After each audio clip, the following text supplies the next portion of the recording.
નમસ્કાર વિદ્યાર્થી મિત્રો, ધોરણ 12 ચેપ્ટર 1 સૂચકાંક. અગાઉના વિડીયોમાં તમે થિયરી ભણી ગયા હતા પરંપરિતમાંથી અચલ આધારમાં અને અચલ આધારમાંથી પરંપરિત. હવે થોડીક નવી થિયરી ભણવાની છે અને એ છે સૂચકાંક માટે વિશિષ્ટના સૂત્રો અથવા વિશિષ્ટ સૂત્રો. એના આધારે પેપરમાં દાખલો પૂછાય તો તમારે આ સૂત્રો યાદ રાખવા પડે. તો સૂત્રો કયા કયા છે? તો સરેરાશ વાળું એક છે, એક લાસ્પેયરનું, એક પાસેનું અને એક ફિશર. આ ચાર સૂત્રો આધારિત તમારે દાખલો પેપરમાં પૂછાય છે. તો એની ગણતરીઓ કેવી રીતે થાય તો એના માટે તમારે સૂત્ર યાદ રાખવું પડે. તો હવે એને થોડોક સમજવાનો પ્રયત્ન કરી. પહેલી, સૂચકાંકની ગણતરીના વિશિષ્ટ સૂત્રો. નંબર 1, નંબર આપી દો બાળકો અહીંયા, 1 2 3 અને આ 4. પહેલો નંબર, ભારિત સરેરાશની રીતે સૂચકાંક. પહેલા તો સાહેબ ભારિત એટલે શું? તો તમે બે પ્રકારના ગર્ભ ભણશો, ભારિત અને ગર્ભિત. એનો તફાવત એ પેપરમાં ક્યારેક આવે છે, એટલે એને થોડુંક તમારે ચોપડીની બુકમાંથી જોઈ લેવો એટલે તમને આઈડિયા આવે. હવે ભાર એટલે શું? તો સૂચકાંકમાં જે તમને ભાર તરીકે લેવાનું કીધું હોય એને ડબલ્યુ કહેવાય, વેઇટ.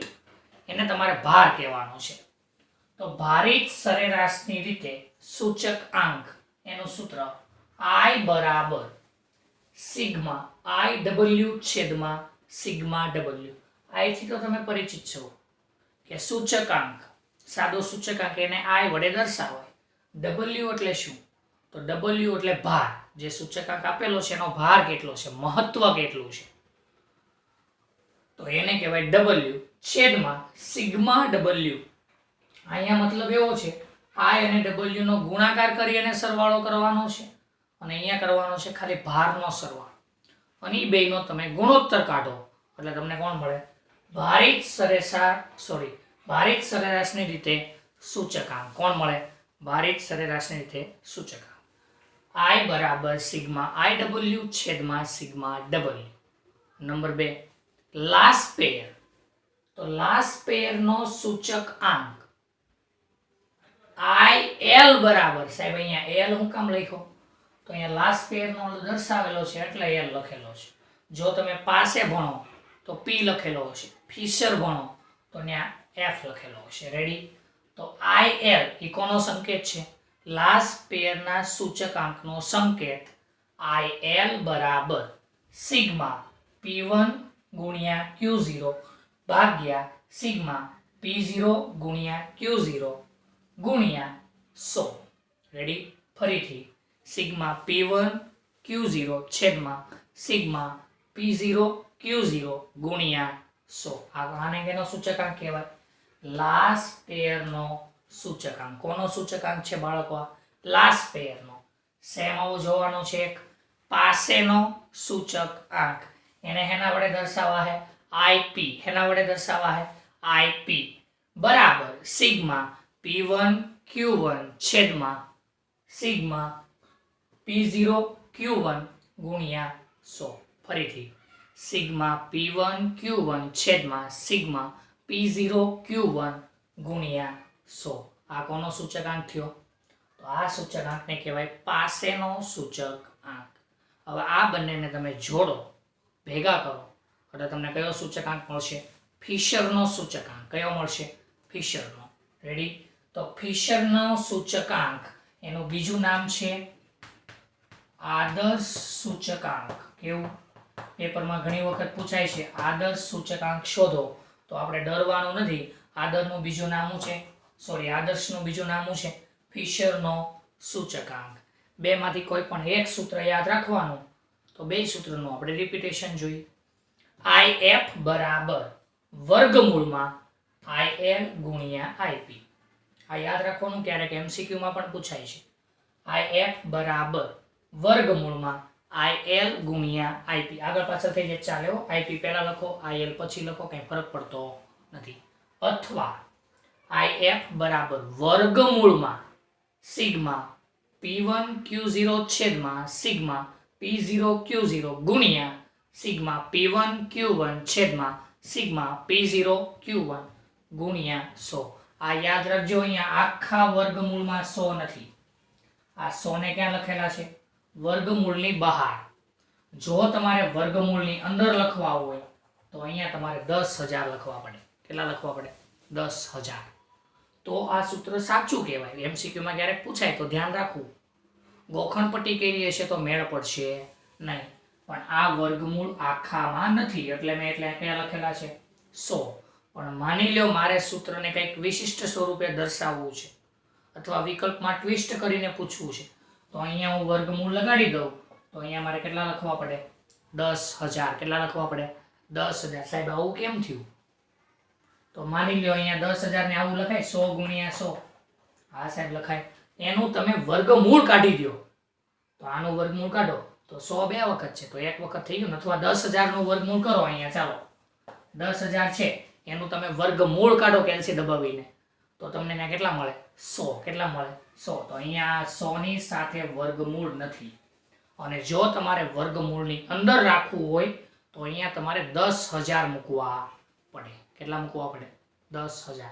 સાહેબ તમે સૂત્ર તો કીધા પણ એમાં આનો ભાવાર્થ શું? P1 કોણ, Q0 કોણ, P0 કોણ, Q0 કોણ? તો એને તમારે યાદ રાખવાનું છે. અહીંયા મેં હિન્ટ તરીકે લખેલું છે. P0 શું છે? આધાર વર્ષનો ભાવ. P એટલે પ્રાઇઝ. પ્રાઇઝ એટલે ભાવ. એવી રીતે Q0 શું છે? આધાર વર્ષનો જથ્થો. જથ્થો એટલે ક્વોન્ટિટી. Q quantity. એવી રીતે P1 કોણ છે? ચાલુ વર્ષનો ભાવ. અને Q1 કોણ છે?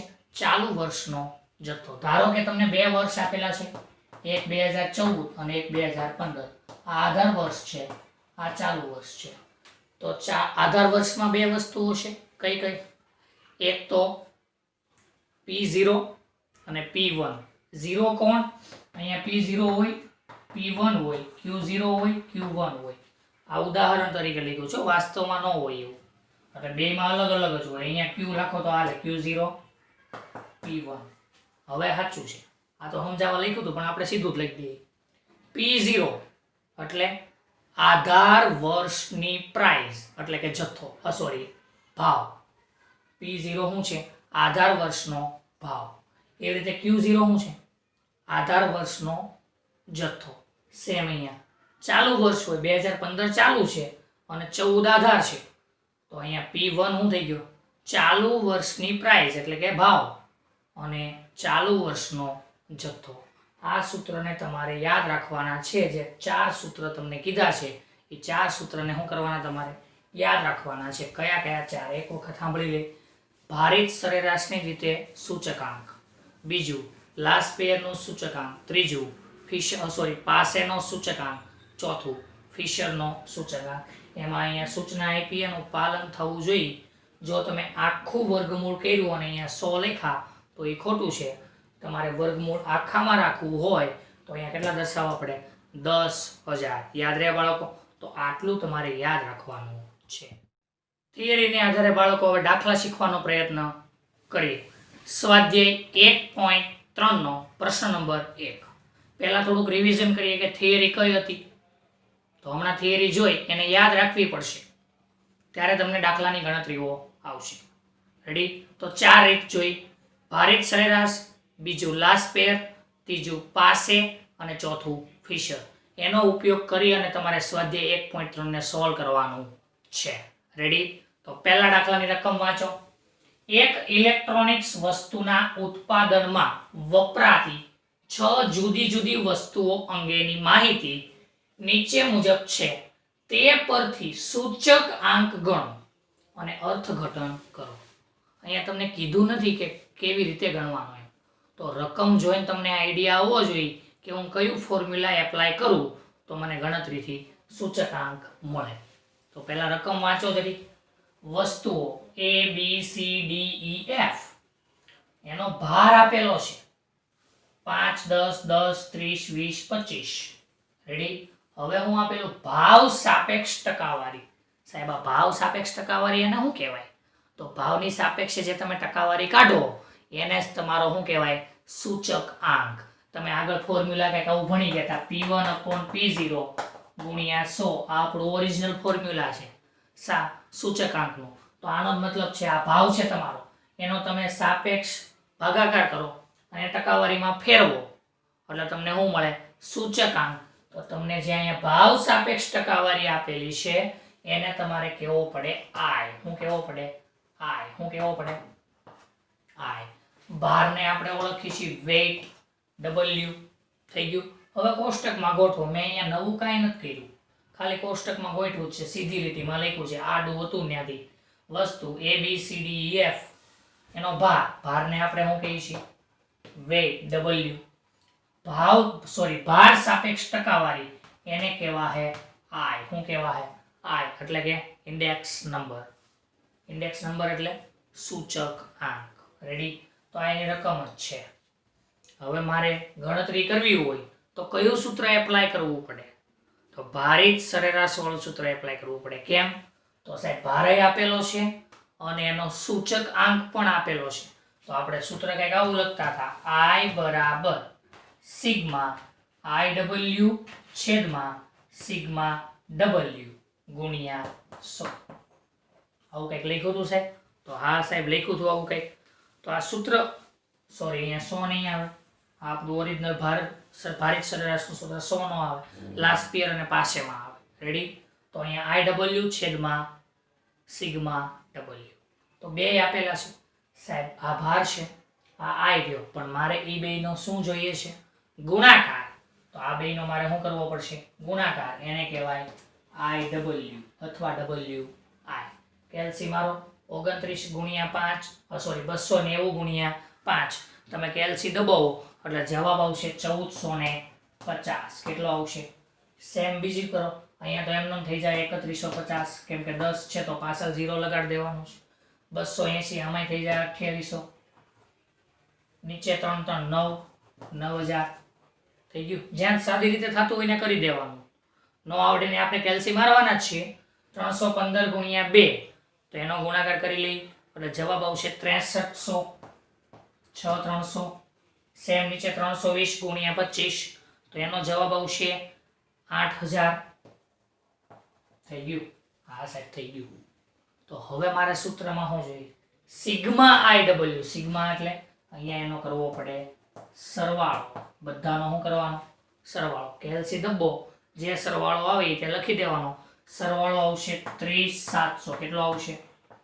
30700. કેટલો આવશે? 30. હજી નીચે જોઈએ છે સિગ્મા W.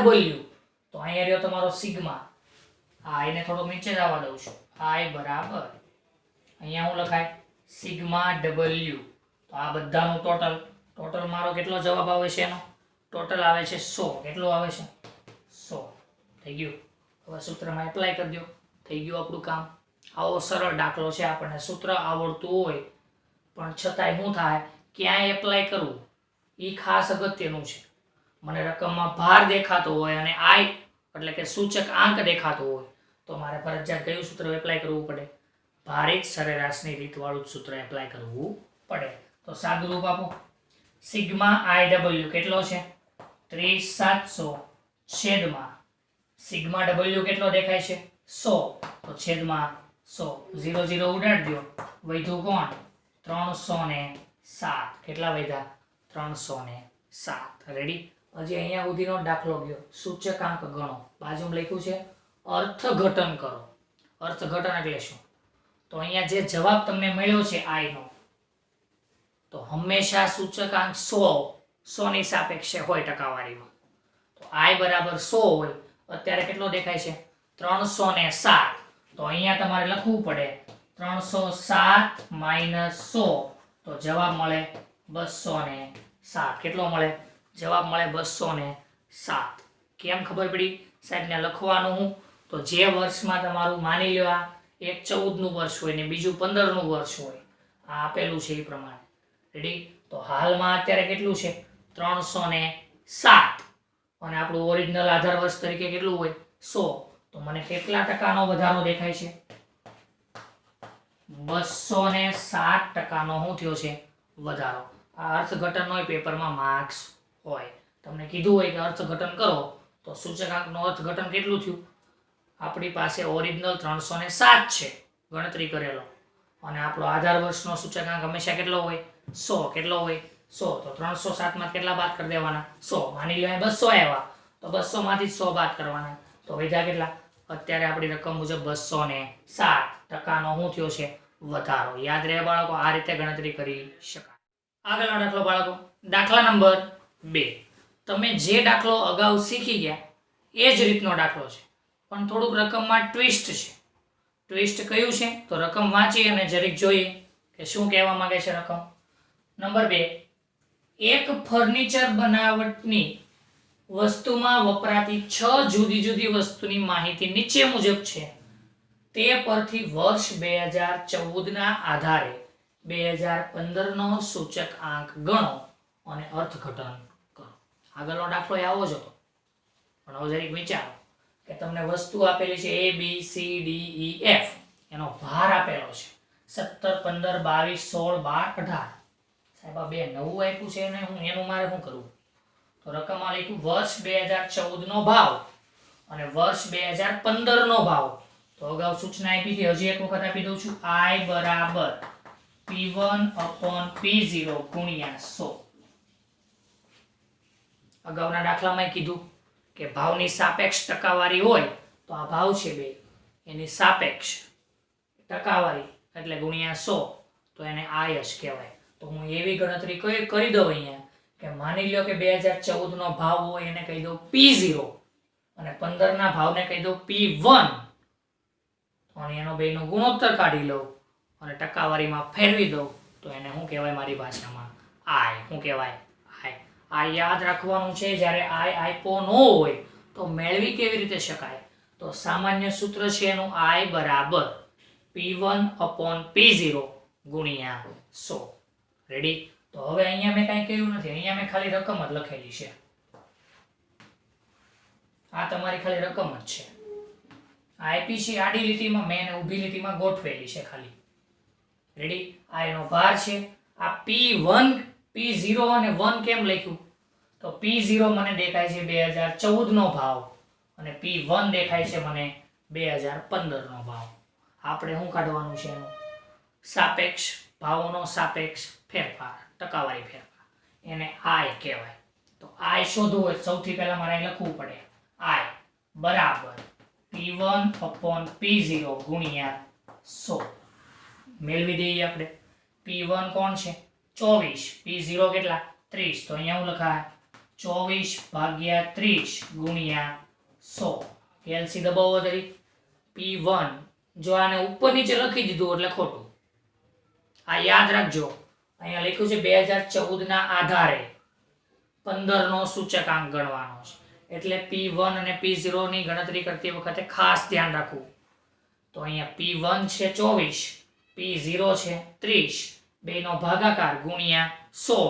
તમે કેલ્સી દબાવો એટલે જવાબ આવશે 80. કેટલો આવશે? 80. સેમ ગણતરી નીચે કરો.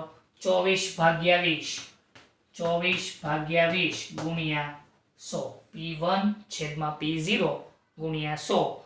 કેલ્સી દબાવો એટલે જવાબ આવશે 120. સેમ ગણતરી 70/50 ગુણ્યા 100.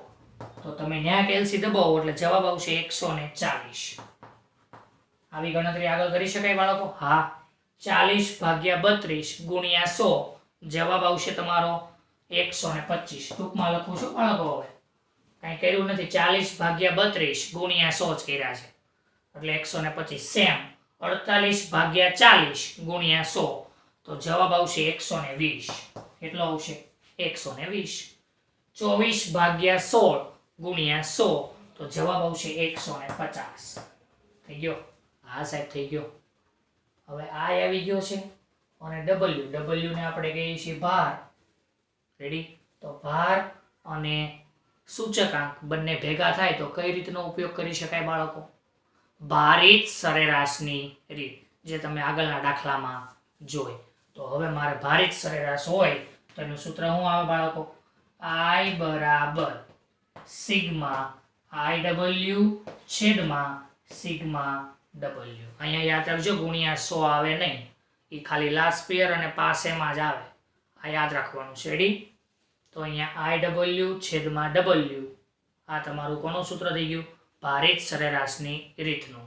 રેડી? ભાર આપ્યો હોય એટલે તમારે એની સાથે I ગણવો પડે. રેડી? તો હવે તમારી પાસે આઈ આવી ગયો છે, ડબલ્યુ છે, પણ મારે અંશમાં જોઈએ હું ગુણાકાર. તો આ બંને રકમનો શું કરવો પડે? સાદો ગુણાકાર. 80 ગુણ્યા 17, પણ એને આપણે લખવું શું પડે? આઈ ડબલ્યુ. 80 ગુણ્યા 17, તમે કેલ્સી દબાવો એટલે 1360. બીજું 120 ગુણ્યા 15, કેલ્સી દબાવો એટલે 1800. એના પછી ત્રીજું 140 ગુણ્યા 22, 140 ગુણ્યા 22, કેલ્સી મારો એટલે જવાબ આવશે 3080. સેમ 125 ગુણ્યા 16, તમે કેલ્સી મારો એટલે જવાબ આવશે 2000. સેમ 120 ગુણ્યા 12, જવાબ આવશે 1440. રેડી? એના પછી છેલ્લું 150 ગુણ્યા 18, જવાબ આવશે 2700. કેટલો આવશે? 2700.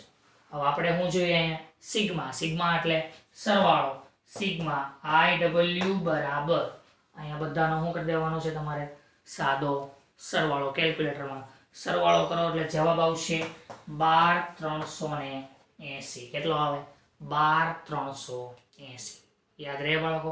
તો આ તમારો આઈ ડબલ્યુ. હજી મારે શું જોઈએ? Sigma W. તો મારે અહીંયા ટોટલ મારવો પડે. સિગ્મા ડબલ્યુ બરાબર, અહીંયા સાદો સરવાળો કરો કેલ્સીમાં એટલે જવાબ મળશે તમને 100. કેટલો મળશે? 100. થઈ ગયું. તો આ સૂત્રમાં એપ્લાય કરજો. મારી પાસે બાળકો જગ્યા નથી ને એટલે હું અહીંયા બાજુ લખું છું. સિગ્મા આઈ ડબલ્યુ કેટલા કહેવાય? 12380 છેદમાં 100. એક 0 ઉડાડી દો. વધ્યું કોણ? 123.8. કેટલા વધ્યા? 123.8. અથવા તમે કેલ્સી મારો તોય ચાલે.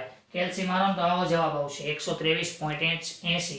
પોઈન્ટ પછીનો શૂન્ય ગણતરીમાં લેવાતો નથી, જમણી બાજુમાં. 123.80 કયો તોય સાચું કહેવાય, અને 123.8 લખો તોય સાચું કહેવાય. તો તમારો આઈ કેટલો છે બાળકો? 123.80. કેટલો છે? 123.80 અથવા તો 123.8. તો સૂચકાંકની ગણતરી થઈ ગઈ. પણ હજી શું કરવાનું કીધું? અર્થઘટન. તો આગળના દાખલામાં જોયું એવી જ રીતે અર્થઘટન. આપણી ઓરિજિનલ સૂચકાંક કેટલો હોય આપણી પાસે? 100. તો 123 માઇનસ 100, સોરી 123.80 માઇનસ 100 એટલે જવાબ આવે 23.80% વધારો થાય. ત્યાં ઘટતું હોય તો લખવાનું ઘટાડો થાય. અહીંયા માની લો જવાબ તમારો 100 કરતાં નાનો હોય તો ઘટાડો થાય, અને 100 કરતાં મોટો હોય તો વધારો થાય. યાદ રહે બાળકો? તો આ રીતે તમે ભારિત સરેરાશની રીતે તમે સૂચકાંકની ગણતરી કરી શકો. યાદ રહે બાળકો?